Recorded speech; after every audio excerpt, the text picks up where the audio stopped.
Good evening, everyone, and welcome to our next and our final, actually, Cavankerry Press virtual reading of our ongoing virtual reading series this year in 2024 by the time this is being recorded. I am the Marketing Communications Director here, Dimitri Reyes, and for a visual description, I have a black hair and a black bushy beard. I am tan skin, a tan brown skin, and my glasses, which are brown and black, also match. And I'm wearing a cream shirt inside my little book nook with a bunch of books on a walnut book stand or a cherry walnut book stand. Greetings, everyone, and thank you for being here. Um, this is a very special reading because this is the first time we've had this very simple idea of not only celebrating our authors with during each one of their book launches, but bringing them together, all six of them, to celebrate with each other, with one another this year. All of our authors have this kind of symbiotic nature between each other's manuscripts. They're very simpatico with each other. And we are a press of lives brought to life. We are a press that explores the psychological and emotional landscapes of everyday life. And that is exemplified in everyone's book. So we had this wonderful idea of ending the year in a high note with everyone, right? Letting everyone get a chance to share their works, see how we connect with people, and just showcase the talent that we have here. Before we begin, we're going to start with our executive director, who is going to have a message and a land acknowledgement, as well as introducing our authors. I will be the MC for the night, and you'll see me a bit later. But just because we have six readers, we're going to go right into the reading after our executive director speaks. Throughout the night, if you hear something amazing, please put it down in the chat box because we send this chat to our authors after the reading so they could see all the love. We're also going to end the reading with a Q&A tonight as per usual. So please, if you have any burning questions for our six authors, put those down in the comments. If you want to use your reactions and you want to send out hearts and claps and celebrations, please do so because our authors would love to hear so. We're going to go chronologically. So you will hear from January, Karen, and Angelique first. And then in the second half, you'll hear from Kathy, Jack, and then Dorsía. But without further ado, I am pitching it over to Gabriel Cleveland. Hello, everyone. As Dimitri said, I'm Gabriel Cleveland, the Executive Director and Managing Editor for Cavankerry Press, and it's my pleasure to welcome you to tonight's very special reading and celebrate all the books that came out this year. For the visual description, I am a man with pinkish beige skin with long, wavy, dark blonde hair. I have a short, reddish chin strap beard, mustache, and soul patch. I am wearing rounded, rectangular glasses with clear plastic frames and a reddish tint in front of my blue eyes, and a bold red shirt with the Cavankerry logo in white. The logo features two interlocking Celtic knot styled rings. The rings are side by side and represent the press's dual commitment to publishing and the community. Before the reading begins, we wanted to take a moment to acknowledge that the land we occupy in Bergen County, New Jersey, belongs to the Munsee Lenape people. We honor their history and assert that we cannot function in our work as arts activists, nor offer a safe space for all writers without understanding the struggle for Indigenous rights. We will be adding to the chat a map of native lands for you to identify which land you occupy, as well as links to a few resources for you to learn more and or offer your support. And now it's my privilege to say just a little something about each of the magnificent authors whose books we've been so fortunate to shepherd into the world this year. And what a great collection of books they are, let me tell you. Really, really phenomenal collection for 2024.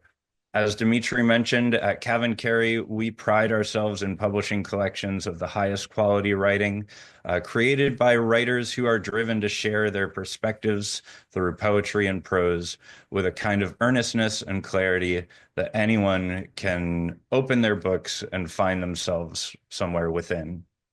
These authors have such a generosity of spirit, and it's an honor to kick off the reading by introducing each of them briefly.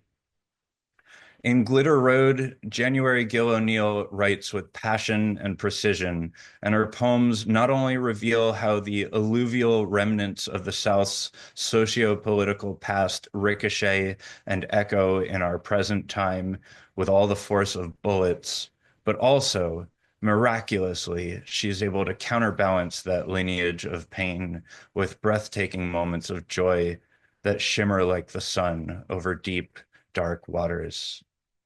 Karen Chase brings her inquisitive insight into the personal and political histories that inform one's life and world onto the page in History is Embarrassing, where she expertly threads together explorations of disparate topics and reveals how the stories we tell one another rarely stay still once they've left our lips, and how intimate proximity to people shapes our understanding of truth.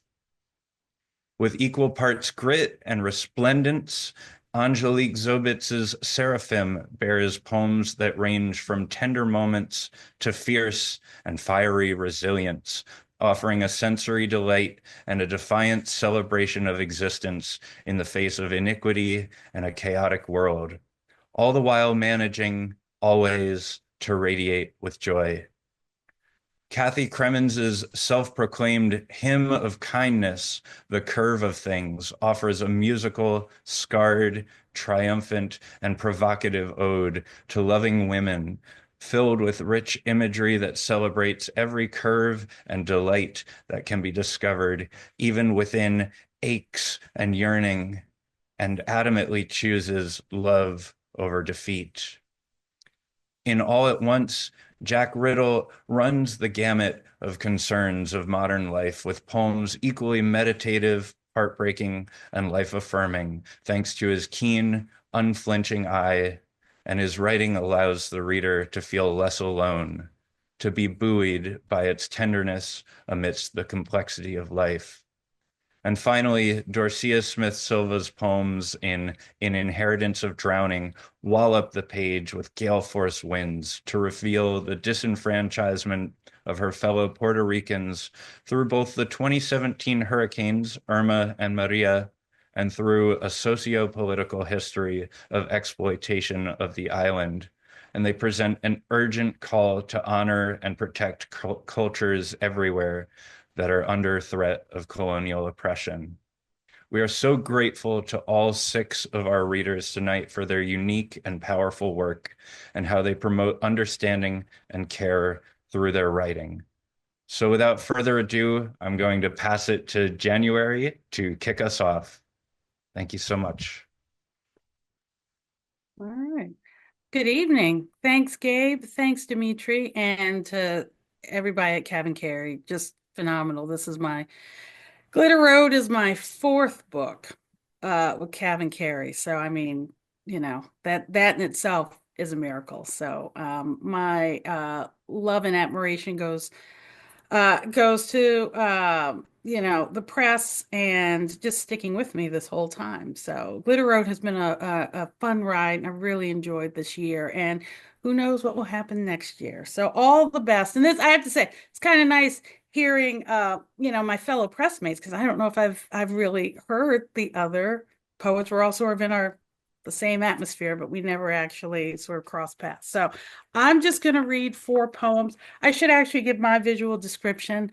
I'm a Black woman. I have short, dark hair. I'm wearing hoop earrings and a black turtleneck, sitting in my living room in a yellow chair. So I'm going to read 4 poems tonight from Glitter Road. Glitter Road was my adventure. It started out as my adventure down in Mississippi. I live in Massachusetts, and I won a fellowship to teach at the University of Mississippi in Oxford, Mississippi. And it was during those months that I engaged in the legacy of Emmett Till, uh, the story of who he was and what's happening now as far as, the memorials, his memorial that was shot up, and the new marker that's there to recognize where he was pulled out of the water. Emmett Till being a 14-year-old boy who was beaten, shot, thrown into the Tallahatchie River in the 1950s. His story just it just captured me, and there was so much about Mississippi that was fascinating, and it taught me a lot. As a Virginia native, it taught me even more about slavery in a way that I hadn't understood before. So I'll just read four poems. The first one talks about the marker that was replaced. So his original marker was, the third marker was shot up with bullet holes by 3 Ole Miss students. And so in October 2019, they put in a replacement marker. And so my daughter and I had the privilege of going and being a part of that day. At the rededication of the Emmett Till Memorial, Glendora, Mississippi, October 19th, 2019. He was 14, same age as my daughter, who sits beside me on the crowded bus. We travel with police escort like a funeral procession to dedicate the new marker at Graball Landing. Along the dirt road, red spider lilies bloom around the gnarled roots of aged oaks. Life grows on among the silent brown branches. Delta dust settles to reveal cotton fields ready for harvest. There have been signs before. 3. Stolen, shot up, tossed in the river. The last one stood just 35 days, riddled with bullets again and again, refusing us the comfort of leaving the past in the past. Till's story requires hardened steel. This marker weighs 500 pounds. It is black, bulletproof, designed to absorb rifle rounds of white supremacy. And my heart curves around the side of this road, reconciling that old hurt with an old resolve. Every time it's taken down, it's going back up. On the Tallahatchie's bank, we honor, we grieve. Let our feet sink into the mud while the brown water rages. You don't realize certain things about the poems until, you put them together and you've been reading them for a while. And I guess I didn't realize how much I am attracted to rivers here in Massachusetts and in Mississippi. So we left Mississippi in 2020. That was when our year was up. It was the COVID year. So we didn't get to explore as much as we wanted to.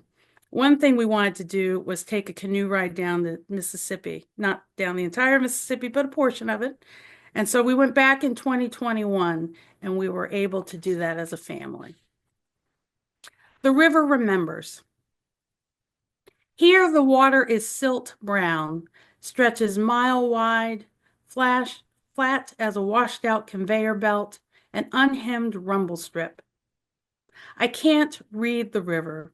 Can't see my hand when it plunges elbow deep to feel the cool against the Mississippi heat, hot as a dog's mouth. Here we canoe for hours through swirling eddies, watch the trash barges and towboats travel downstream. The river glistens hard as broken glass. Here, everything is fluid.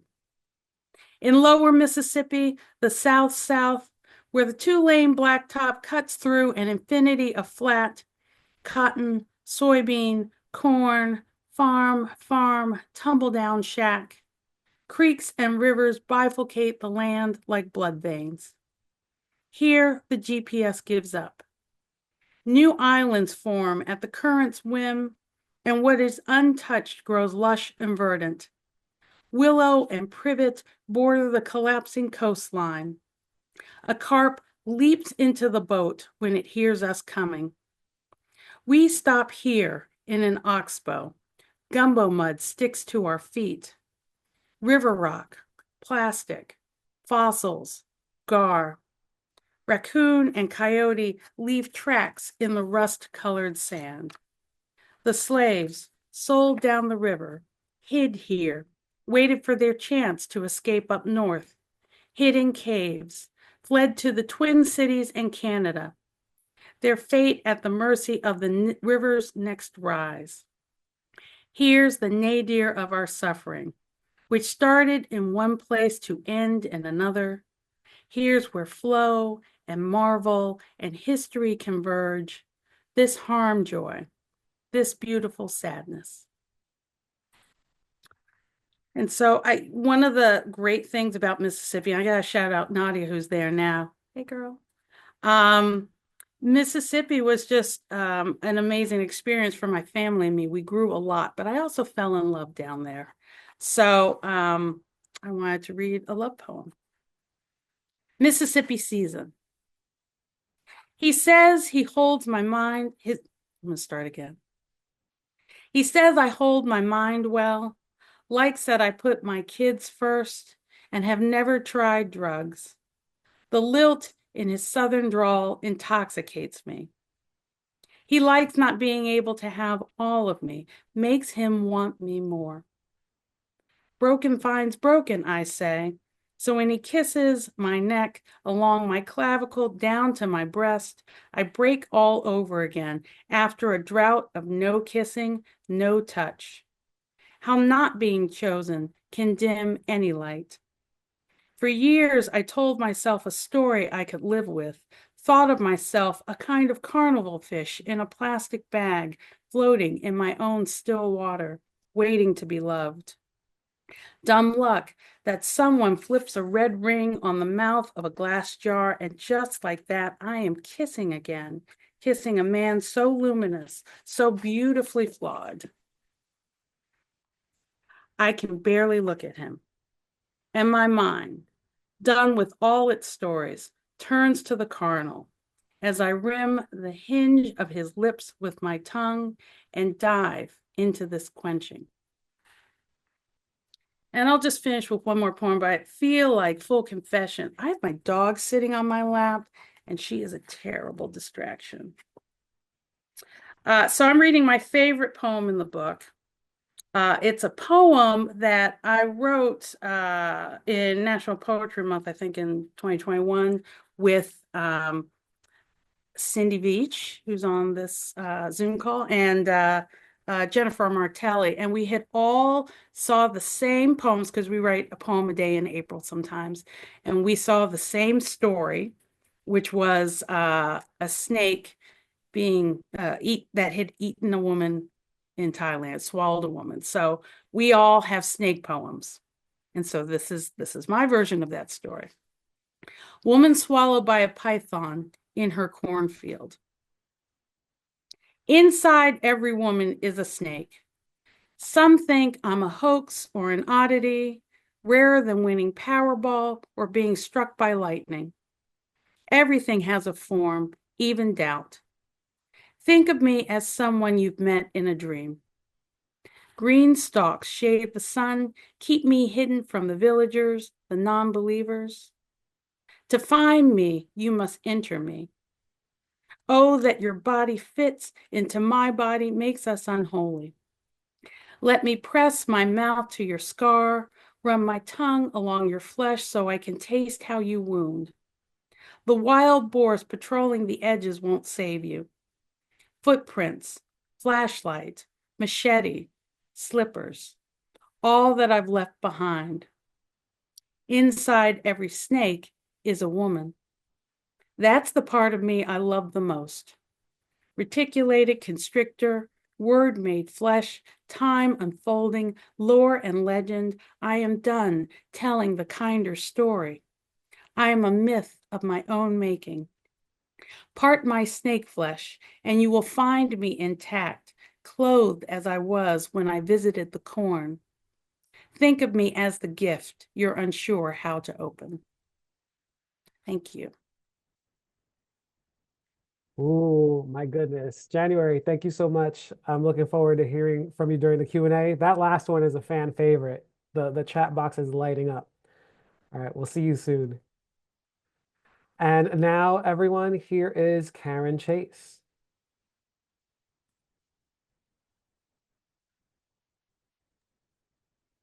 Hi there. Visual.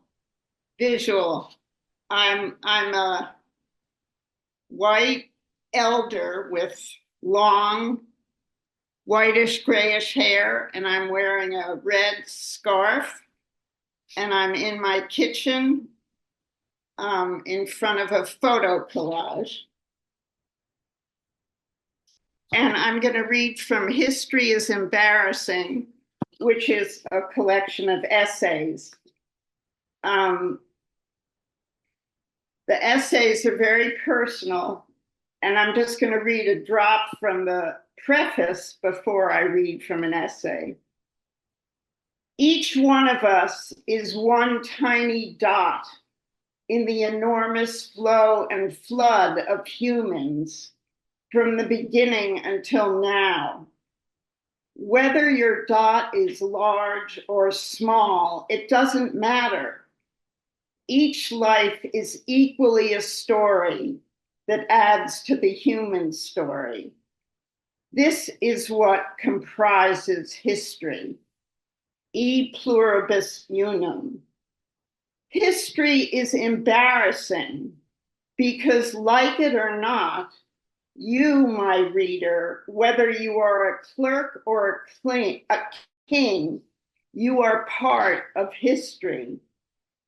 Say your name out loud. That name is part of history. So one of the essays in this book is called Hedge Balls and Rinky Dinks. And it's the story of a cross-country road trip I took with my younger son, Matthew, a few years ago. My father had died the year before, and his father had also died. So it was a very powerfully emotional kind of a trip. And he lives in Santa Fe. He flew to Massachusetts, where I live, and we drove my car from Lenox, Massachusetts to Santa Fe, and he was going to keep the car. So here is this portion is when we're almost in Kansas. The next morning, we wake up in our adjoining motel rooms in the dark. We have a routine that combines getting an early start with allowing each of us to get enough sleep. Whoever wakes up first emails the other, "I'm up." When the other person awakes, he or she checks his or her laptop, receives the email, then knocks at the other person's door. Both early risers, we always get going before dawn breaks. We each grab a donut and cup of coffee as we leave the yellow-lit, slightly shabby motel lobby and drive a few miles to the Kansas border. The sun begins to rise on Route 54 as we come into Fort Scott. The music shuffles to Farm Girl, and we mumble to Ry Cooder's steady, laid-back song. The street lights are lit, but about to be shut off. One pickup on the road, but otherwise folks have not yet ventured out. We pass through the town slowly, then drive a straight road lined by the fields. On comes Dylan's One More Cup of Coffee. Am I imagining that it echoes some old Hebrew melody? Our voices lower than trail off. The land starts to flatten. I am remembering when I was living in Cambridge in the 60s. One gorgeous day, I was walking over to Brattle Street, roundly pregnant with my first son, David, and newly a Harvard student. I was engaged in domestic pleasures. Feeling swell and beautiful, I walked into design research, itself a swell and beautiful houseware store. A sound I had never heard before was ringing through the place. Bob Dylan on the record player. There and then I fell in love. And an aside is, on Christmas Day, the new Bob Dylan movie, A Complete Unknown, is opening. Back to the essay. One more cup of coffee for the road. Dylan's voice is filling the car. We see a tree with unfamiliar fruit on the side of the road. So we bring the car to a stop. By now, the sky is plain primary blue. The tree's skinny branches are gray. The few leaves left are lime green. Some fruit hang from the tree. Many are on the ground. They are the color of the yellowest corn, the size of a grapefruit, the texture of a brain. We crush one, put another in the car. These are some strange fruit, Matthew mumbles. Now we are in Gas, Kansas. Sorry, we don't need gas. Now we are in Iola, and I think of the poem Iola, Kansas, by my long gone pal, Amy Clampett. Quote, I feel my heart go out here in the middle of nowhere, she wrote. Matthew exclaims, we found it when we reach Eureka. Archimedes is with us. We sing less as the road unfolds. As we keep driving this long, straight road, we notice Krause Farm equipment and swerve into their parking lot. We drive round and around, filming the red and yellow, black and green steel beasts, this zoo full of machines that work these vast farms. Arctic Cat, Agco, Gleaner, New Idea, White, Kubota, Woods. I am absorbing a new geography, the core of the map. In the past, the corners of the country have intrigued me, and I visited 3, Key West, Florida, Nia Bay, Washington, and Lubec, Maine. The 4th, Imperial Beach, California, near where my first husband lived, is the missing corner.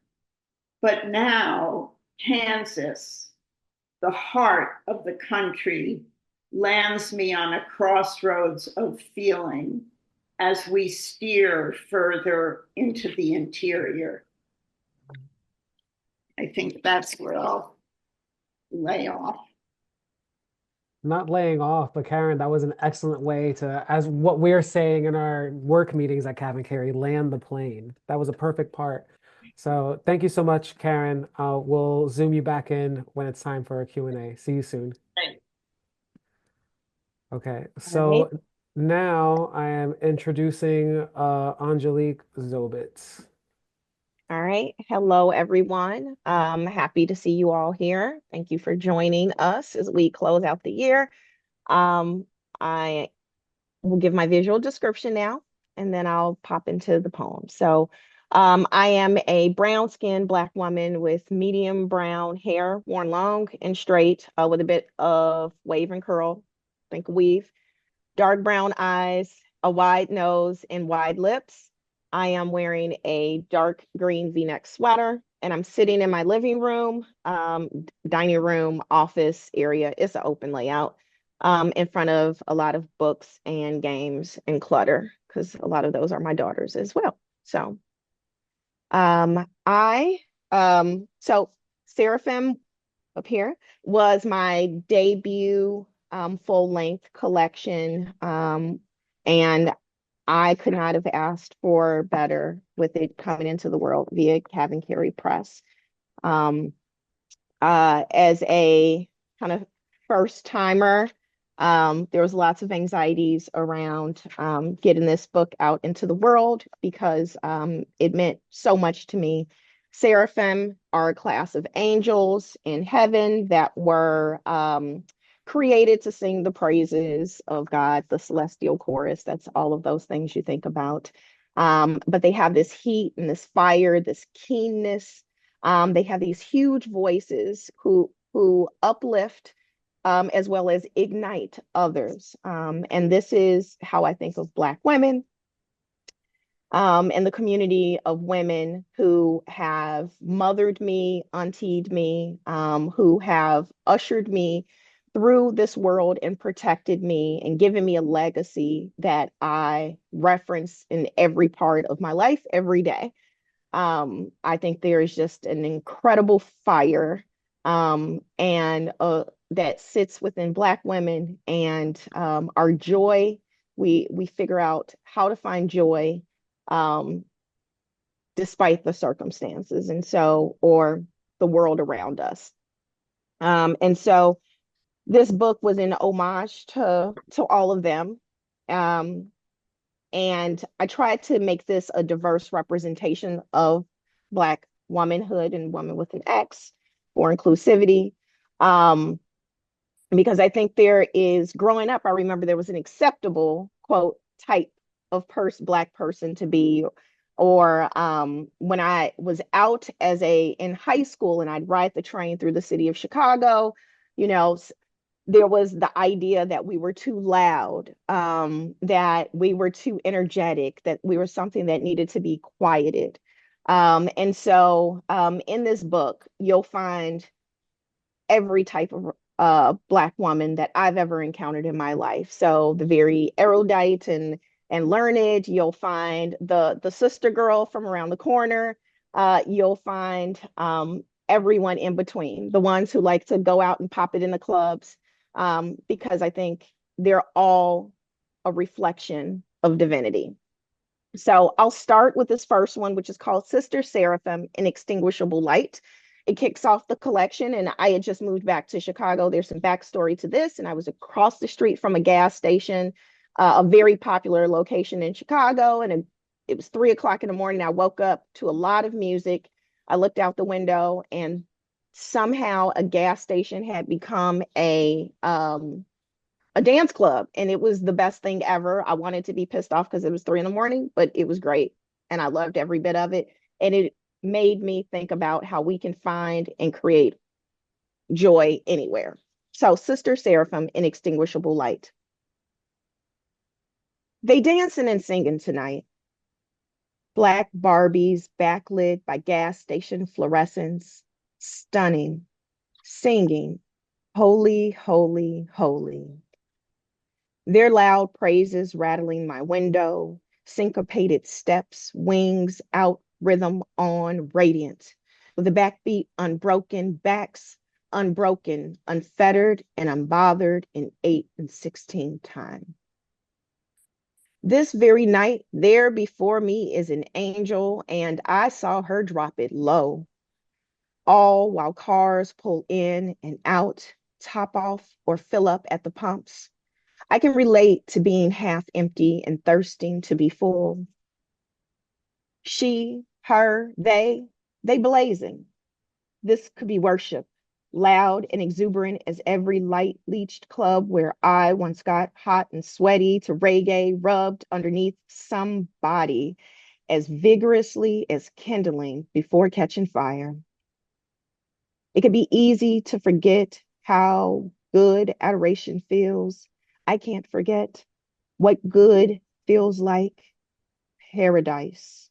They so flame and I see it. It could be heaven.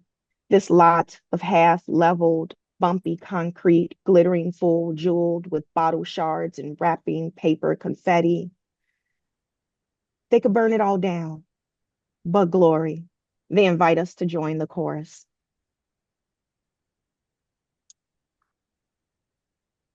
So the second one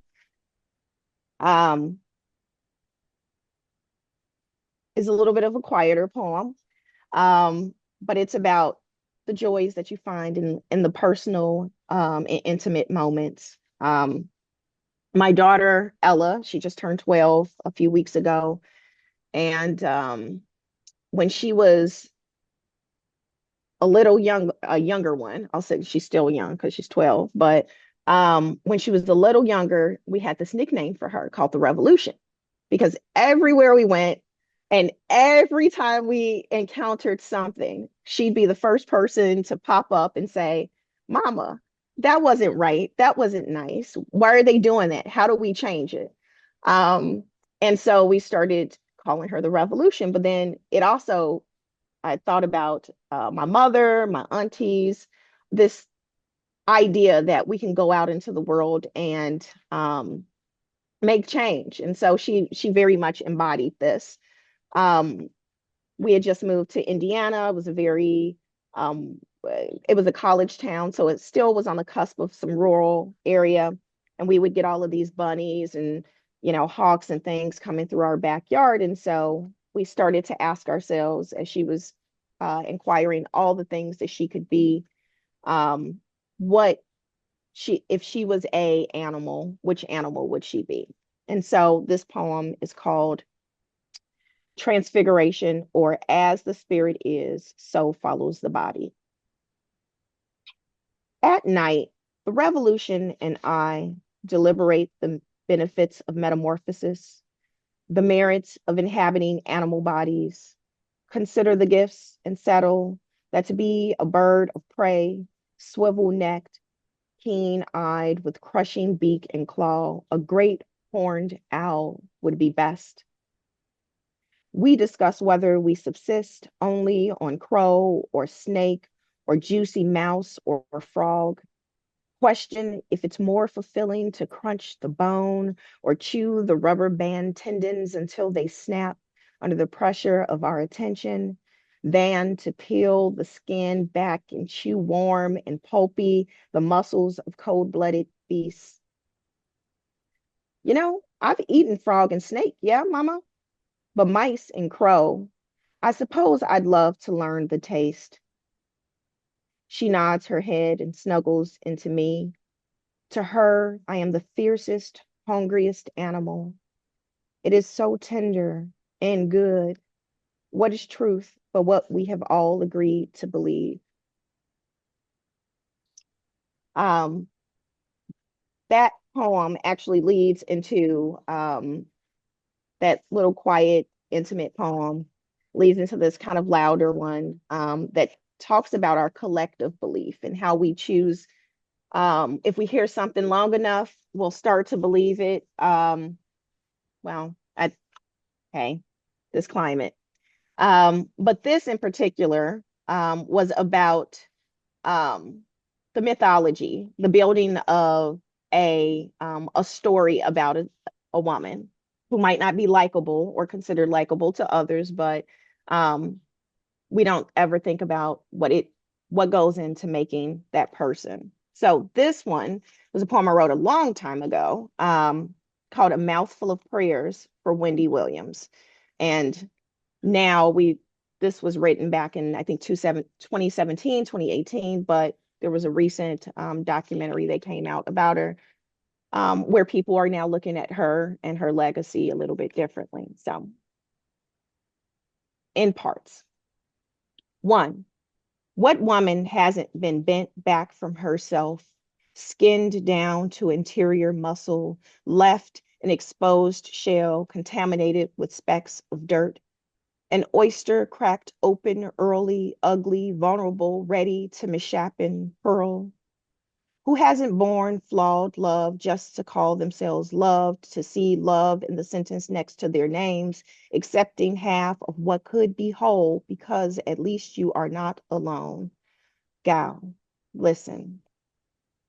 2, he only comes with need, beds built on magnolia buds, your back ink tilled dusk. 3, to him you are a little whisper only uttered at night, yet persistence. As long as you can cradle a lie in your thighs and call it a home for when he comes back, that sound. 4, don't lie. We've all suffered second guessing the motives of his missing when you needed him most.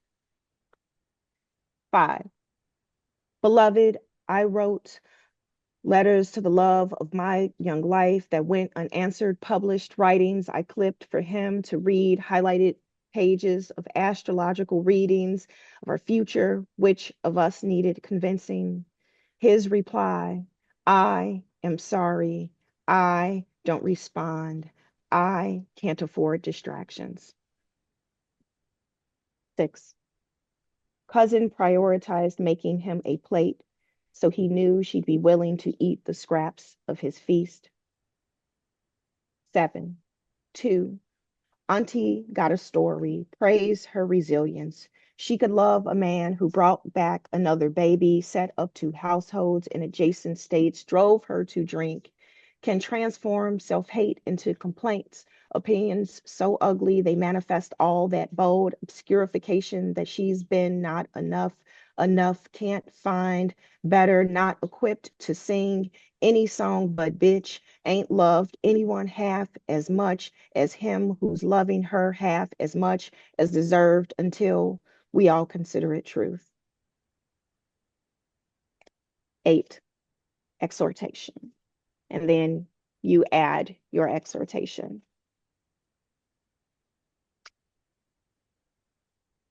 Skipping back in time again, I started thinking about the things that keep me comfortable, some of the things that I grew up with, and it goes back to kind of celebrating small moments. This was written in 2020, and when we were all shut up and shut in. And so I learned to get comfortable with being at home and what it meant, what things I had surrounded myself with. And I looked very deeply at the things, the talismans that I had around me that helped me make it home. And so this is an homage to that. And it's called Aid Memory. And those are little memory helpers. I am falling back on the familiar comforts, black-eyed peas with ham hocks, coquito, mango, and sticky rice. Crave to eat. Forget that my stomach has grown maladapted to the richness of such food. Feel stomach pains to connect with my yam and sharecropping roots. Eating roots, but first fill my belly with hot bowls of grits or cornbread and collard greens, pigtails sucked down to the bone, hot liquor broth full of flavor, drank until the ancestors vibrate a tuning fork to my teeth. I am surprised by the urge to clean deeply, winnow, purge, and thwart the encroachment of dust, fix roots, ward off evil, clean the house with Florida water, tired of not tasting air, cleanse the corners, the patchwork rug sprinkled in glitter spills, the wiry shed hair of the black lab who finds delight in rolling across the floor. I am thrumming with restlessness, frantic as the child who leads and expects us to follow. I am opening all the windows, degrease every inch of the stove, clean like our lives depend on it, mop as if blessings will be found near baseboards. I find myself speaking roots, a miniature of my mother, humming old R&B tunes, Gill and Erica wailing out for sweet as summer rain, lush as grass, croons as sticky and salty as taffy. The air is pungent as honeysuckle, as salty as blues, as sweat within the juncture of my thighs, D'Angelo crying, "How does it feel?" Sinuous affirmation that the body is flesh, imperfect, yet unbroken, here, now made for soft, slow worship, good and worthy as gospel, resilient as Negro spirituals, sung next to the one you love. Thank you. What a wonderful one to end with, Angelique. Thank you so much. Ooh, it's getting hot in here, guys. It's starting. All right, Angelique, I'm gonna buzz you out and I'll buzz you back in soon. So this is officially the ending of Act One of this evening. So please give a round of applause in your houses for this, just to get that energy up. Excellent, excellent. Couple of quick announcements, and then we'll go right back into Act Two, which will be our next third readers, and then we'll end with a bit of a Q&A, which makes me want to recall back to when I was talking about that chat box. That chat box is exploding with a bunch of beautiful things. If you have questions for any of the authors throughout the course of this evening, this is your reminder to make sure that you put that in the chat box as well. I also wanted to put my administrative hat on and just offer a couple of housekeeping announcements. Books for our 2024 author series are on sale right now for 20% at the Cavankerry shop, and that's going to be until the end of this week. So tomorrow, they make great gifts. They fit in a whole bunch of different kinds of boxes and shopping bags. So that's perfect. That's something that you might want to consider. And they look so beautiful when you put them all together, as Gabe did at the beginning of this. So please consider that. And also, this is the giving season. So if you would like to help support our many endeavors, including a virtual reading series just like this, which by the time we reach April, we will be in the 40th installment of this series. You can do so with a PayPal link that is going to be in the chat or on YouTube if you're watching this post the conversation. Alternatively, you can also mail a check payable to Cavankerry Press, and we will have that information available for you also. So now, without further ado, we are moving on to Act Two. Put your hands together, stomp your feet in your living rooms, but be careful with the neighbors for Kathy Kremins. It's so great to be here. The first thing I'll do is the visual description.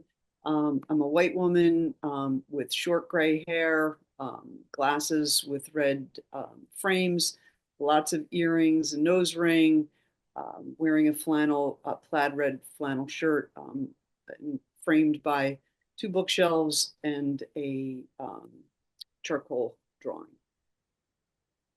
Like Angelique, this was a debut full-length collection, and I couldn't imagine any press doing it any better than Cavankerry Press did. I'm so grateful for Gabe and Dimitri and Tamara and Dana and the amazing content and copy editor, Baron Wormser, who did the content, and Joy Arbor, who did the copy editing. Just what a learning experience for me at 65. So I'll take all the learning experiences I can get. So I'm very grateful for that. I'm also grateful for this 2024 cohort. These books are amazing. The writers are amazing. And I'm just very grateful to be on this wonderful journey with all of you.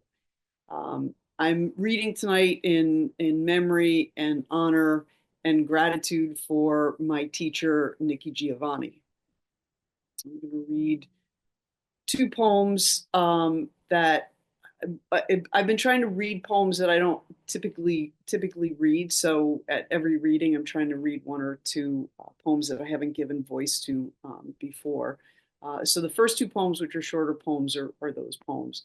And then I always hear Gabe's voice and Dimitri's voice in the background.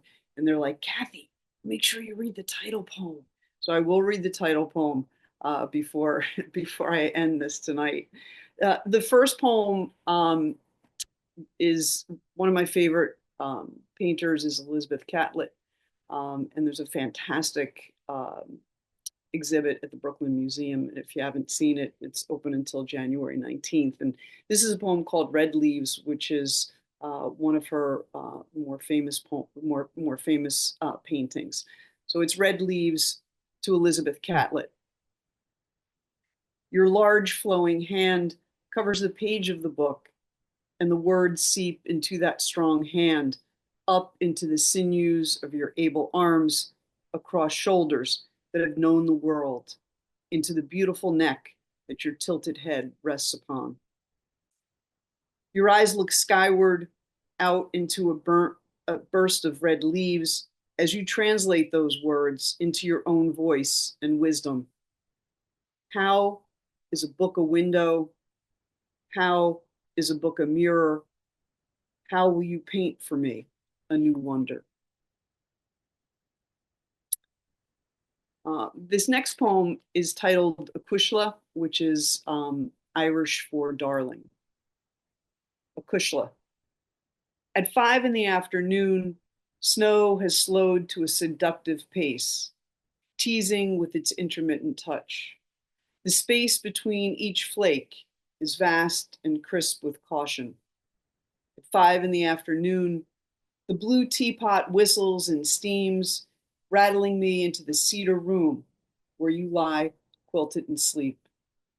I hold my hands around the mug, warming my palms, and watch the rise and fall of your chest.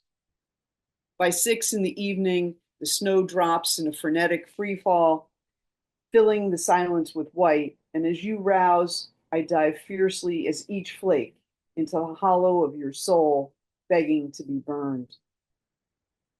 I decided to read that one tonight for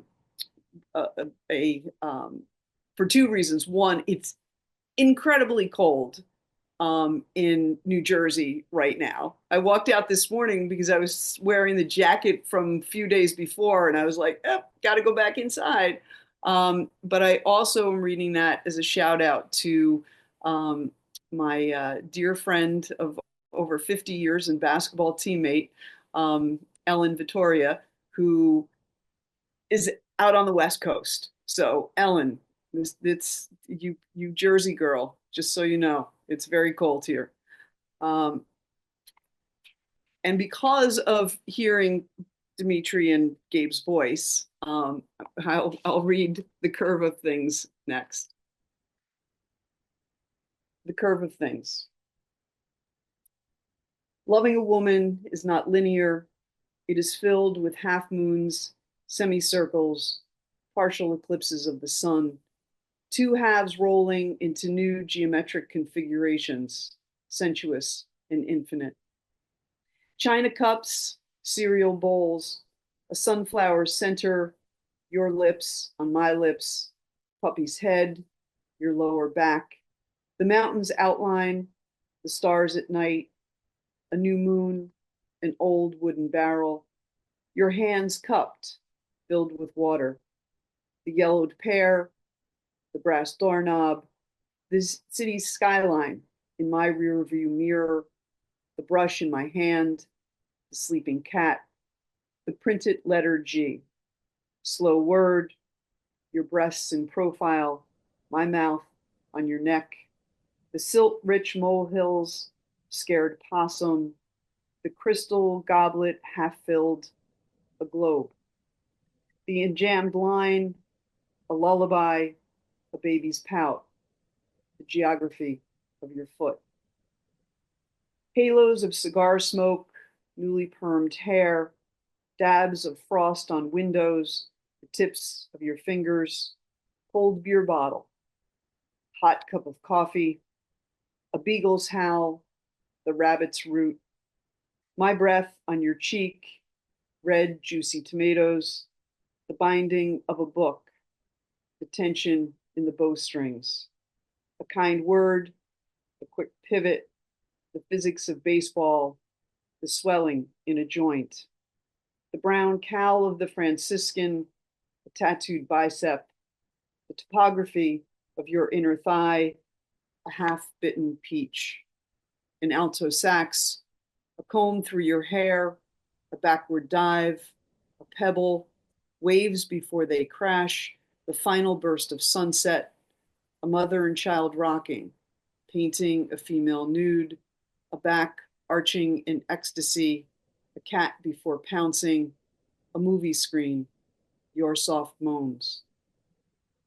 The dog chasing his tail, an embryo floating, the moon rises full, a nova bursts forth, a belly protrudes, a knapsack explodes, your closed lids flutter, ice freezes into cubes, a signature is written, bristles, stroke a canvas, a scar under your chin, Brancusi's birds, a cliff at sunrise, milk on an upper lip, your eyes in moonlight, the silky lampshade, the sculptor's knife, your half-closed lips, a recently emptied seat, cinnamon sweet potatoes, a ballerina's calf, a used bar of soap, chubby checkers, the twist, your head in my lap, reading a favorite poem, the chiming of our nose rings, a braid of gold on a finger, a bowl of chocolate pudding, your tongue on my nipple, my hands memorizing your body, loving a woman lies in the curve of things. It's also interesting. People have asked me a few times about the city in the rearview mirror. Well, I grew up in Newark, so it's Newark. It's not New York City. Okay. Thank you all. It's just so wonderful to be here, and I thank you all again for everything. Thank you so much, Kathy. And if we share a lot of communications with our authors, everyone. And if you were going to remember anything to just be etched into your brain, I'm glad it was to just read The Curve of Things. I really do. Thank you, Kathy. I'll beam you back in soon. Okay, so now our second author up in Act 2 will be the one and only Jack Ridl. There you go. What? You wouldn't want to be a dog? A loved dog? A cherished dog? A dog sleeping on the couch? On the throw rug? On the porch on a sunny summer day? On the back seat on the way out west or to the pharmacy? There's not much you'd need to do. Nothing you'd have to buy. Breakfast? There. On time. Dinner? There. Though you may need to bark. Snack? Sit. Or roll over. And they clean up. 4 walks a day, never caring if they are bored by the same scenes. You're busy smelling yourself into worlds they will never know. Worlds carried on the air and always new. Scents hidden under moldering leaves along a log composting itself into the earth. It's an olfactory feast, a glory unknown to all but dogs. And you are even welcome to an anus newly met, or a neighbor. You don't have to vote. You don't have to keep up. You don't need the latest pleated pants, a pair of shoes to wear to church. Your God is always there in every pat and scratch.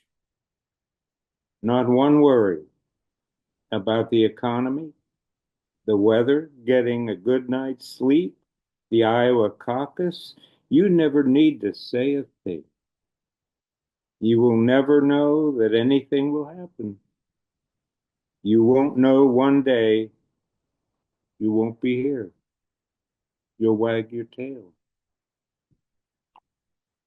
My visual is that I have on a blue sweater that we got in Ireland. I'm pretty white-haired, white-bearded, white-haired. I have a green hat on because it's the Cavankerry photo has me in this hat.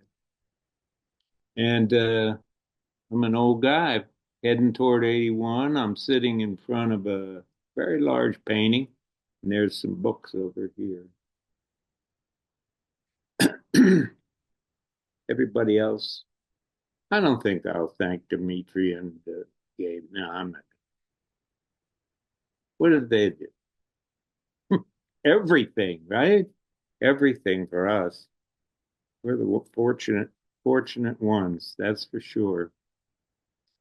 And what a joy to be here tonight. Good heavens. This is a poem called Caught in the Web. And my father was a coach. He finished his career as the basketball coach at the University of Pittsburgh. He invented a defense called the amoeba. And they didn't know about this dreamy kid that brought into the world. So I had to be an athlete. I was, believe it or not, I was all thrilled the other day because Dick Allen finally got into the Hall of Fame. And Dick and I played on the same All-Star team back in high school before Dick went on. And point guard and basketball, our dog just walked up to me too. Probably said, "Don't read that next." So this is a poem called Caught in the Web. A coach is, at least this coach was a fellow of few words and a very gentle man. Our IDL Ridl is Czechoslovakian. Should even have an H in front of it. 4 consonants. Una vowel. Caught in the web. Time again it's been written. Father and son playing catch. Toss, catch, throw hard, catch in the web. Toss, reach for and catch a high, hard one. Catch in the web. We're in the backyard, my father and I playing catch. The only way we talked. Every important decision within the rest of my life flew there between us, carried by the ball. Its stitches twirling indefinitely toward me.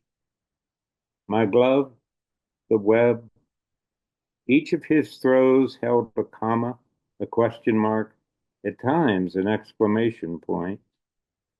And there I learned that only if my arm's release was luckily precise could a period appear at the end of ambiguous demands. He never said a word about God, politics, sex, what lay ahead. The answers were where I caught them, in the web.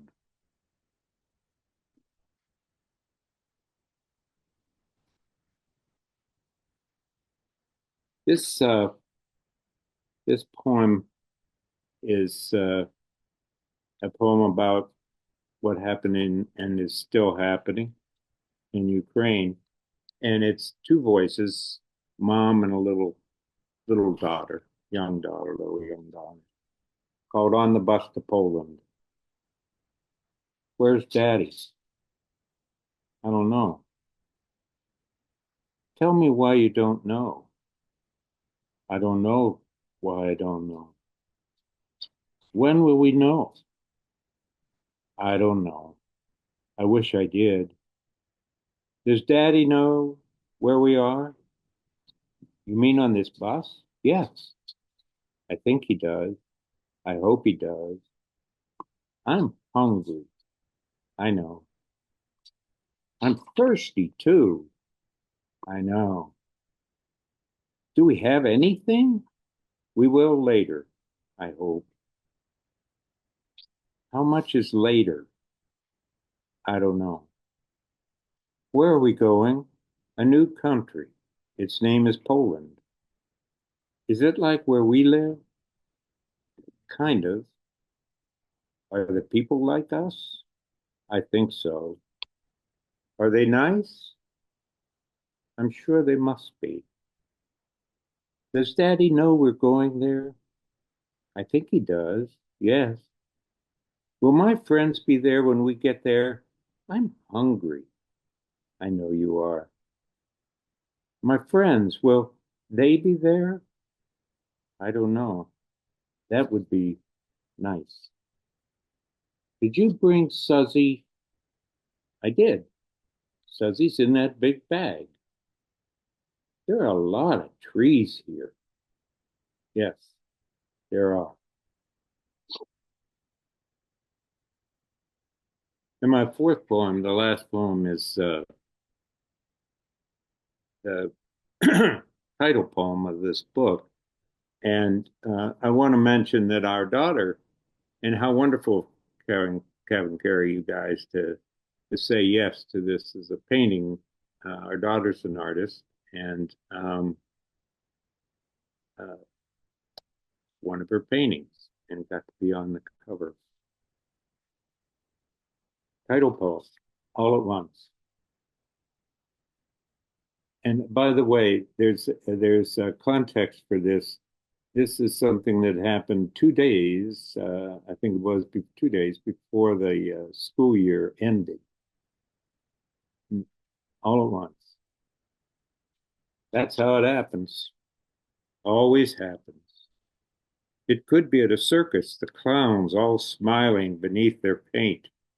They could point their plastic guns and fire, filling the stands with popcorn. Maybe we would laugh like we used to when no 18-year-old would thoughtfully consider firing round after round from a semi-automatic birthday present. Into the waiting stares from bodies unwillingly growing day by day into those same teen years. There alone stood Tigger, while Pooh, Piglet, Christopher Robin, and Eeyore lived on for another day. Those too young to understand were read to until sleep came again in the middle of a chapter. It's always too late to turn the page. There they all stood, taking shot after shot. Then they weren't home on time, where someone was making dinner, playing hearts or Uno, watching Wheel of Fortune. That morning, everyone woke with 2 days until summer break. 2 more school lunch hours, maybe 3 or 4 more words to learn to spell, maybe the last chapter of Little House. Sure that in the last 2 days, they would all walk out together saying, see you at the pool, at the playground, at your place. See you next year. Thank you very much. Thank you so much, Jack. I always appreciate you, and I appreciate your words just as much. I'll zoom you back in soon. All right, everyone's still with us. We're all here, right? All right, we're moving on to our last reader of the evening. Again, everyone, thank you so much for sharing in all of this great literary warmth and love and camaraderie. Our last reader is Dorsía Smith Silva.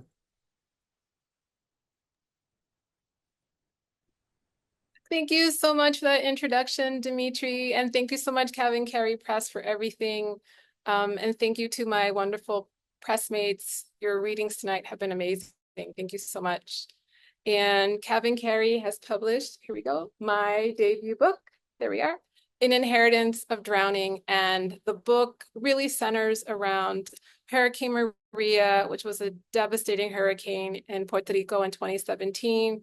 And also looking at the racial, social, and political injustices that still are occurring in the United States. So I'm going, oh, my visual, so sorry. For the visual, I have deep brown skin. My hair is to my shoulders, and it is like a brownish black. I have on silver and blue hoop earrings. I have sort of like a octagon, I guess, shape glasses. They are a brown frame. My shirt is white with multicolored paisleys, and I have a visual background. It is Old San Juan, and at the top of the screen, we have multicolored upside down umbrellas. And on the side, we have some colonial S-type buildings. And I think that's good for my visual. I hope so. I got the thumbs up and the okay symbol, so I'm taking it. Thank you. So the first poem I'm going to read is the first poem of the book. And I'm going to read a lot of my favorites tonight. And this is definitely one because it really centers, again, Hurricane Maria and thinking of its impact in Puerto Rico. What the poet is supposed to write about a hurricane. What the poet is supposed to write about a hurricane should be skylights of horror, not skid rocks of beauty in walls of wind, affixed to the puzzle pieces of the vortex eye, spinning like a lost continent soul.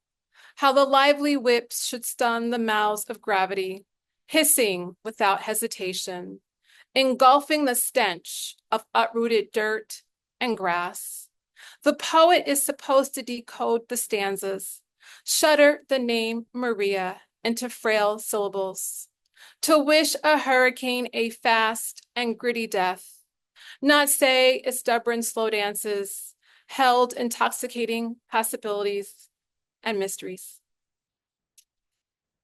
I'm going to read one more hurricane poem, and this is called the Q&A section.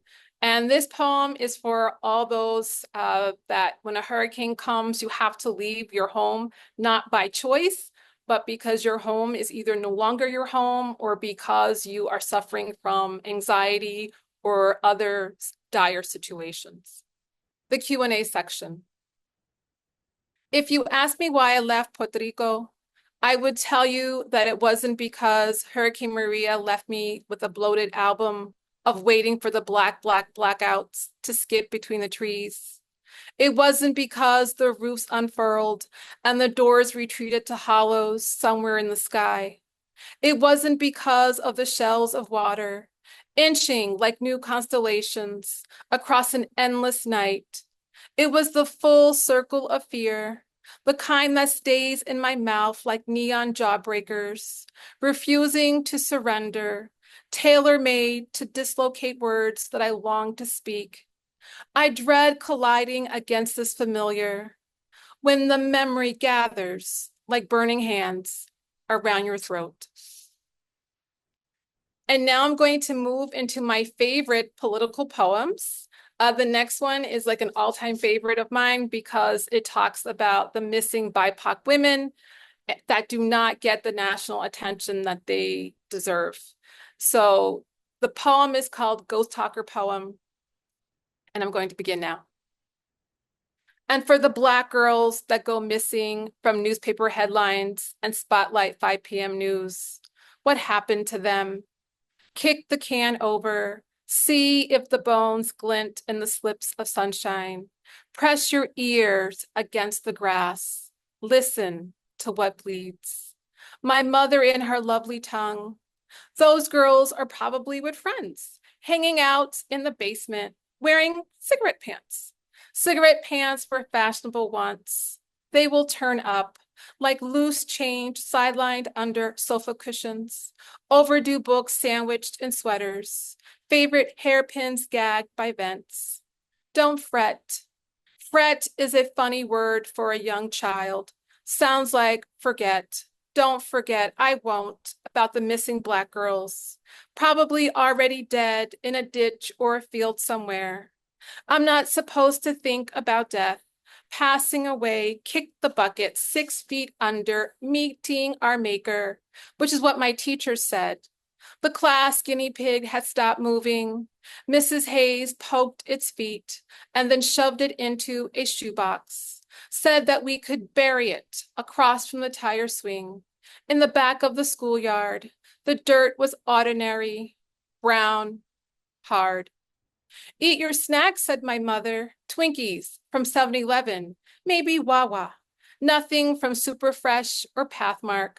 White filling, creamy like white fungus, oozing like zit pus, besmirching golden cake. The news says nothing about Black girls that go missing, not even a speck in someone's unread newspaper. Silence is when we inherit ghosts. I see them taking victory laps every night. And my next poem is also political.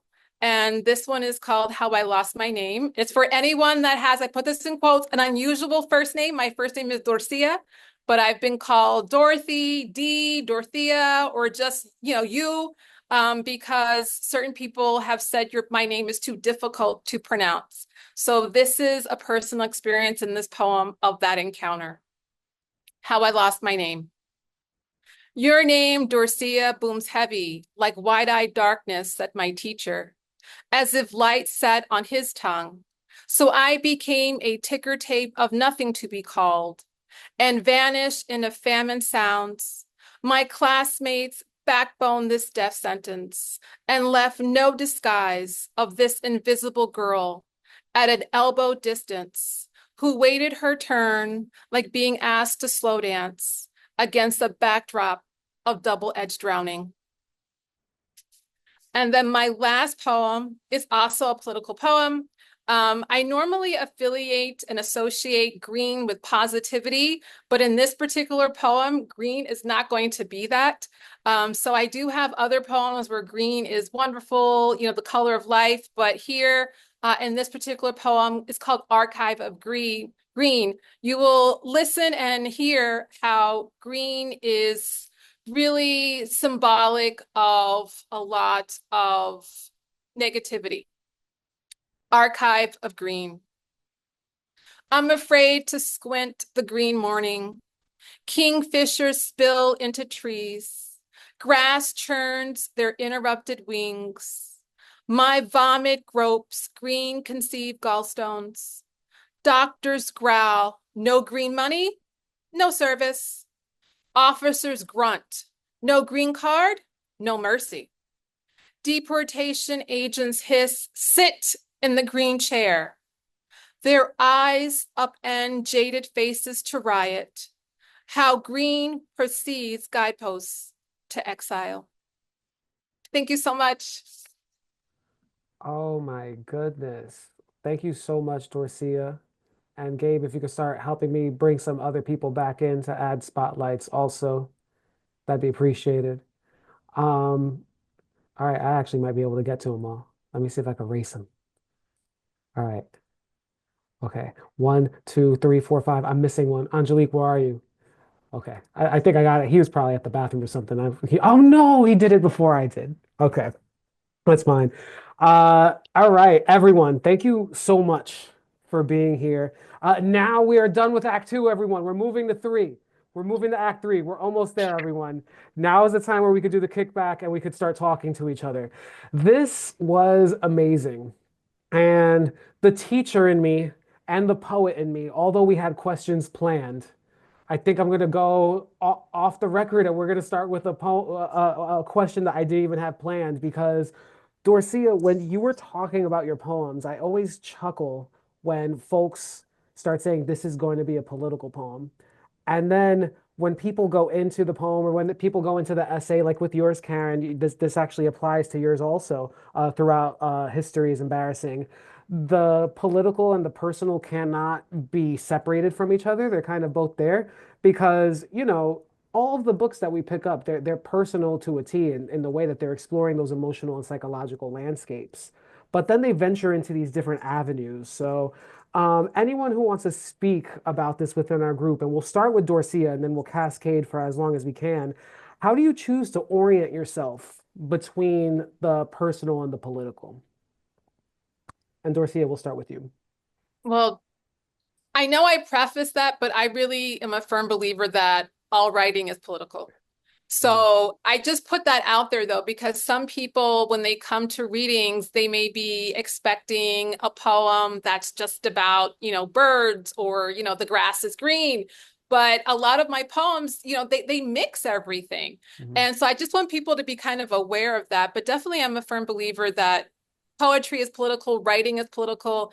And with my poems, the whole point of In Inheritance of Drowning was to get people to be aware of the impact that Hurricane Maria, this environmental factor, had upon Puerto Rico. And I think people now are recognizing the devastation that hurricanes can cause, because we had, Hurricane Helene. Now we had Ernesto. Before that, it was Fiona. And so people are becoming more aware of this impact. So it's not just, oh, that environmental factor, it's affecting this little, population. Now it's broadening the scope so that people can really see the ramifications that it has. So things are always going to be, interconnected there. And I think all of our books show that. Yeah, that's beautiful, Dorsía. Thank you for starting us off. And anyone else? So the question again, how do you choose to orient yourself between the personal and political in your writing? And I'm thinking maybe we could start with either a Jan or a Karen, just to bring you back in from the top of the show. Well, I'm just thinking of what in writing these essays, I didn't make an attempt to be political, but whatever I was writing about inherently turns out to be a cultural or political comment. In the little section I read tonight, where my son looks at a tree with strange fruit on it, I don't say,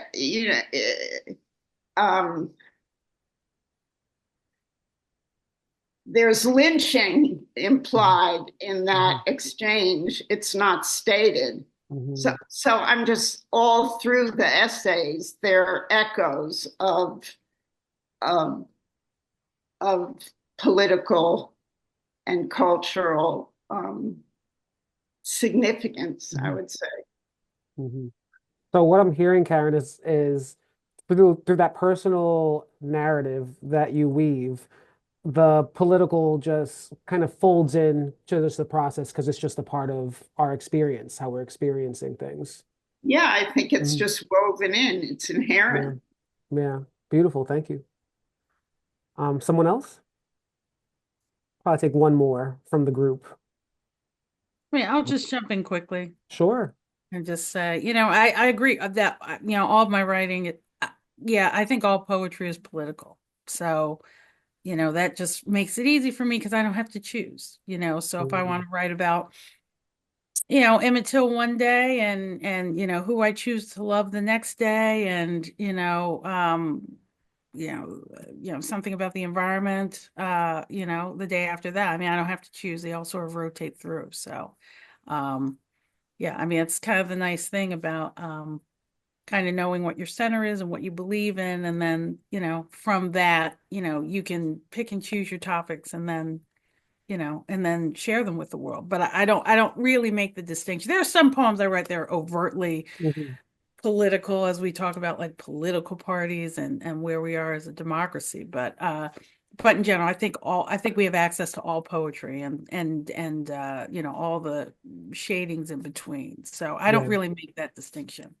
Yeah. And I could see that too. And it's just kind of a natural occurrence, right? Because even if we reverse engineered the question and we were all writing overtly political pieces on politics or like parties, the personal is going to be a piece in there because that's how we're going to end up describing it, right? Through that objective or subjective lens. Yeah. Our executive Can I director. add something, Dimitri? I just want to say that my decision was that empathy is political. Oh, yeah. That's good. Yeah. Do you want to leave that as a statement, Jack? I kind of want you to unpack that just a little bit if you can. Well, I I center on empathy. Mm. Yeah. And then the poem starts to appear from there. Mm. Mm. Yeah, And that's I great. think that if you even look at the contemporary life politically, if you Mhm. want to talk politics, there's no empathy. Mm. Oh, there's none. Yeah. Yeah. And it's almost like then the empathy is kind of like the superpower to politics, right? Like if we're going to say that if there needs to be an opposition for the political, the empathy is that opposition that is what poetry is the poetic justice of it. Yeah. And I'm saying this candidly also, Karen, as an extension to your work too, because I did write as a comment when you were reading your essay that even though it is a book of essays, the images and the storytelling, it still very much reads like poetry if you broke it into line breaks, which always impresses me about History is Embarrassing.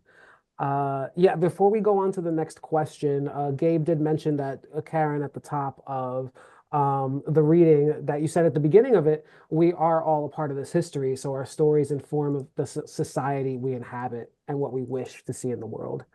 Wonderful. Okay, so moving on to the next question, and this one I would hope for all of you to share. Maybe we'll start with Kathy or Angelique.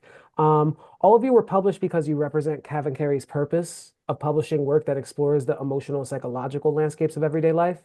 Can you talk about the importance of exploring those themes in literature? So exploring those themes of emotional and psychological landscapes. And we'll start with either Angelique or Kathy.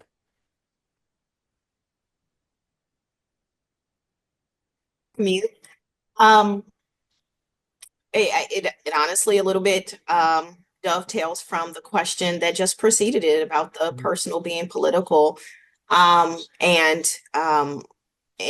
any of the work that I do, I'm really looking to provide a perspective that sheds light on a voice, a community, my intersections, how I explore or navigate the world socially, politically, emotionally, psychologically, geographically.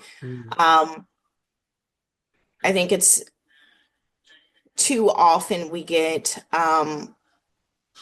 pulled into our own silos and aren't given an opportunity to really explore the perspectives of people who may or may not agree with us or our ways of living. One of the benefits of poetry is that it does provide that to individuals. It's why so much of Seraphim is centered on the voice, either as an individual or community. I always mess that up, but as a community. So, and being able to utilize that voice to um, express what that emotional and psychological perspectives are. And I hope in some way too that it helps drive some insight into the differences that I may have in my intersections. So, Thank you so much, Angelique. Kathy? Yeah, I've always written poetry. It's from the time I can remember. I was not the kid who kept a journal. That seemed probably too constrained.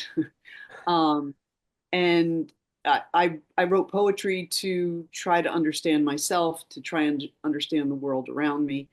And I did that from the time I was little. And I still do that. That's what my work is about. But for me, there's this big difference between writing those poems and making a decision to publish those poems. And at the end of, I have two chapbooks prior to the Curve of Things, and at the end, I've never had any of my own children, but somehow I've wound up in the past 12, 13 years or so raising 4 children, or helping to raise 4 children. And so my purpose in publishing is that I now write for them, and they're 16 to 2 years old, and that to me is about empathy, and it's about being political. I am who I am in politics. I grew up as a child of a father involved in the civil rights movement here in the United States and in Ireland. So it's part of my human condition, and a way of being in the world, and it's about being vulnerable, and it's about sharing that as part of a collective, and communication. All of the things that aren't necessarily at the best in our country right now. And so that's where I am. That's where I write for me, but I now have a larger purpose. That's wonderfully said, Kathy. And like things like this where we all get together and we talk words, it's such a testament too, because every Cavankerry reading is so warm, right? And I think it's because in and of itself, the vulnerability of what we do and the attention and the care that we put to work and the love that is expressed through a bunch of these things it's in itself a political act, right? And it's kind of like we all get together, we're one hive mind. It's gorgeous. So speaking of things that are gorgeous, we've had a very active 2024 year with all of you authors, all the way from January, who published in February, and then all the way up to Dorsía in November. We've been on, well, not we, but you all have been on book lists. You've been covered on news stations, public radio, documentaries, interviews, reviews. And over this past year, each of you have heard from people who've interacted with your book, either by reading it themselves or hearing it at a reading or on an interview or something. So, does anyone have any insights or connections or conversations that they had about their book with someone that they would like to share?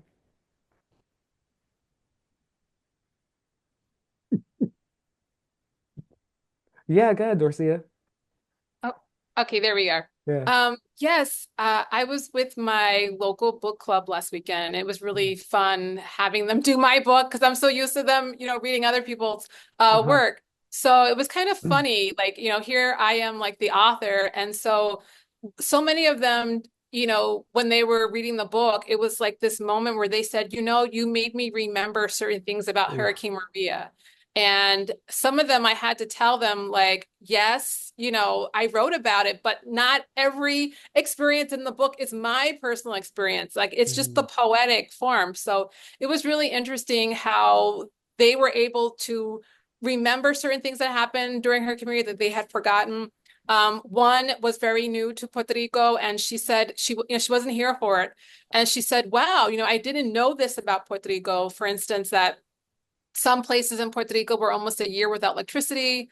So she said that the book was giving her a lot of information and insight into that. And of course, we were talking about a lot of the book centers around, as I mentioned, the historical, racial, and social injustices in the United States. So some of them, there's a poem in the book called Mad Love for Philly, and some of them were not aware of like the historical, parts of Philadelphia, like the John Wanamaker store that I mentioned in the poem, the Starbucks incident with 2 Black men being asked to leave, the Move bombing. So I think bringing in certain historical markers were really interesting to me, and how people said, it now makes me want to read more about Puerto Rico or more about this particular moment in history. So that was really exciting for me to know, like, people are going to, take the book and hopefully, read more about Puerto Rico or read more about these movies, be more involved in history, and hopefully to the environment so that we can have less hurricanes, be mindful of the environment and our connection.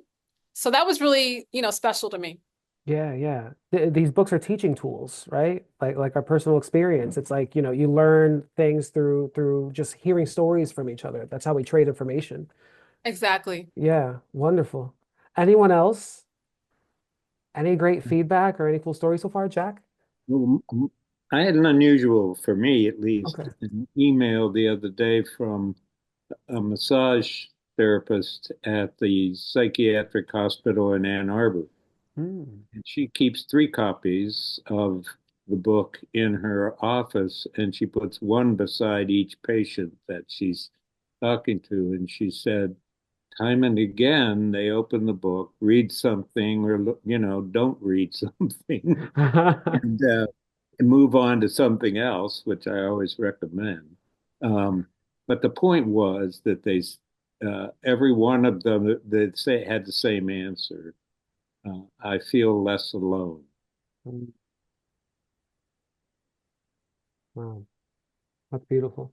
And that's really great too, because, if you're getting a massage, you're going to run into a bunch of folks that are still not into the idea of demystifying poetry yet, right? Like poetry is still almost a traumatic or scary thing for people. So to open something and not see pictures and still read through and get something from it, it's a beautiful thing. Right. I mean, I'm a poet and I still like to open books and see pictures, right? Like that's totally fine. I'll admit it. Anyone else before we move on? Um, Okay, Dear sure. one.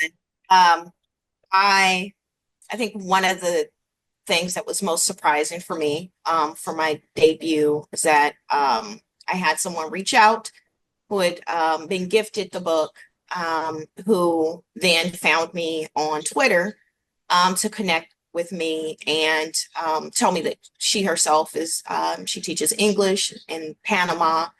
And she was teaching a poem that I had written about the extrajudicial killings of Black women and Black trans women in the United States to her class. Wow. And it was a poem that obviously meant a great deal to me, and I wanted to shine a light on the number of individuals who and families who are impacted by this and how often this happens in the United States, and to learn that it was then being taught in Panama.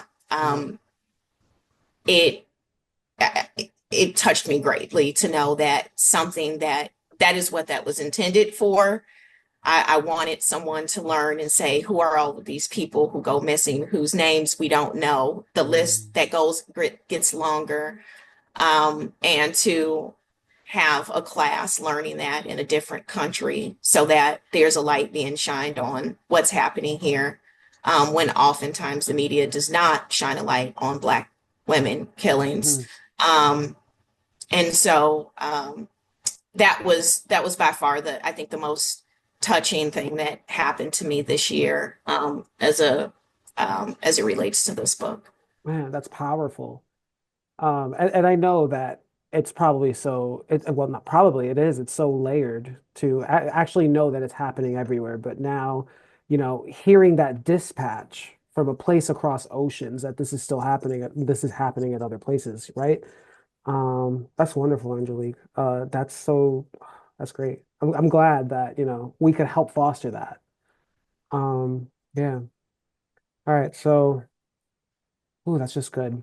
So, all right, so we're reaching that time, everyone. I'm looking at the clock there. I thank you, everyone. I'm gonna let you all come out and say your hellos and goodbyes and woo woo woos very soon. But as we approach 2025, the last thing I want to ask each of you, just in one sentence, what do you hope for your book in 2025? Remember, I've spoken to all of you. It's not a sprint, it's a marathon here. So the books are still out there. So, what are your hopes for books in 2025? I'll actually start from our latest book and track our way back. So, Dorsía, we're going to start with you first. Oh, wow. I just hope to have more conversations about the book. I've Mm, gotten such a warm response. I'm just so grateful. And I just hope to keep my book tour going and just to have more conversations. And it's really generating more creativity in me too, people are asking me, what are you doing next? So I have in my head some poems, so it's just always very nice to keep that in mind. And I'm really looking forward to how, this is my vision right now, how book 2 will link to In Inheritance of Drowning. Wonderful. We're looking forward to that, Dorsía. Thank you. Jack? No, I agree with Dorsía. That's what I would hope for is a you kind of give a reading or something, and then it's over and up and everybody takes off. And yeah, like you just want to know what happened for you. I don't want it for what happened, this way. It's such an tough. Well, all the arts are that way. You live in a country that makes the arts another commodity. And it's really the six of us are trying to give something. And to recognize the artist as a gift giver, to be with Lewis Hyde, needs to, I don't know how to make that happen. But I always think, I'm just in third grade and I'm going, hey, look what I painted, I want to give it to you. I want to give it to you. I don't want to perform for you. Yeah. It's not that. It's not another entertainment. This is a gift. And the second thing, real quick, I'd like to say at my age, that I hope that for this book, it's the next to last. Right. Thank you. Thank you for that gift, Jack. Kathy? I hope that the book continues to reach new audiences, and that it remains kind of an excuse for me to like get my friends together and have community gatherings and poetry readings and to share our voices as one. Thank you so much, Kathy. Angelique? I echo a lot of what's already been said, but my hope for the next year for Seraphim is that to give it more time, to dedicate more into getting it out into the world and sharing it with folks. I can get into, my little caterpillar cocoon stage. So doing more to get it out there so that potentially I can hear more stories from other folks about what's resonated for them. So. Okay. Beautiful. And Angelique, just putting you on blast. You got a check-in email from me. Just reach out and we can start planning, okay? So I whatever, we'll get will. you out of the cocoon. All right, I'll do that. Beautiful. Karen? I guess because my book is a book of essays, it's very different than poems. Mm-hmm. And the essays touch on lots of different things. And I guess since it's come out, we've had an election. Mm-hmm. And I hope that that the essays generate different kinds of thinking, because the climate has changed so much. Mm-hmm. Yeah, that's excellent. And same thing, Karen, that check-in email. Let's work on that for universities and such. I think that the book has a lot of legs in terms of that, so we'll talk about it. Yeah. You're welcome. January? I have a lot of goals around the book. I'm still pretty hopeful to meet new people and get it out there. But I think just very overarching, I'll say, I just want it to be part of the conversation. So yeah. Wonderful. All right. So part of the conversation, the gift of giving these books to the world. All right, Gabe, at this point in time, you can let everyone else on and you could request them to unmute and they could say their goodbyes and we could all hoop and holler together right before bed. Woo! All right. This has been Well, fantastic. Judy round of and I applause. really Huge love round of seeing applause. you all. Thank We you. love Thanks, listening to everyone. you. And Jack, I mean, when you talk about a gift, I always feel I've only read Jack's book, and I always feel I'm getting a gift when I read his work. So, but I think that would probably be true of all of you.